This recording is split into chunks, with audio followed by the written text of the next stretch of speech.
এই মিয়া নিজেরা মুসলমান দাবি করেন, মুসলমানের কোনো কাজ করেন? মুসলমানের কোনো কাজ করেন?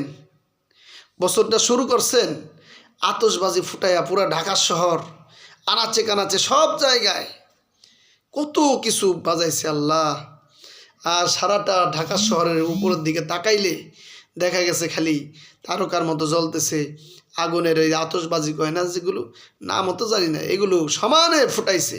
এগুলো মুসলমানের পরিচয় না, এগুলো ইহুদি খ্রিস্টানদের পরিচয়। আপনি বছরটাই শুরু করলেন খারাপ দিয়ে, আপনার সারা বছর ভালো যাবে কেমনে? মুসলমান কোনো দিন এই সমস্ত কাজ করতে পারে না। মুসলমানের বাচ্চা যারা, তারা কোনো সময় এই সমস্ত খারাপ কাজ করতে পারে না। মুসলমান কেন, যে ইহুদি খ্রিস্টানরা মুসলমানদেরকে সমানে মারতেছে, তাদের অনুসরণ কেন আমরা করব? আমরা তো অনুসরণ করতে হবে, আমাদের নবী রাসূলদের অনুসরণ করতে হবে, আকাবিরদের অনুসরণ করতে হবে, ওলামায়ে কেরামদের অনুসরণ করতে হবে। কোথায়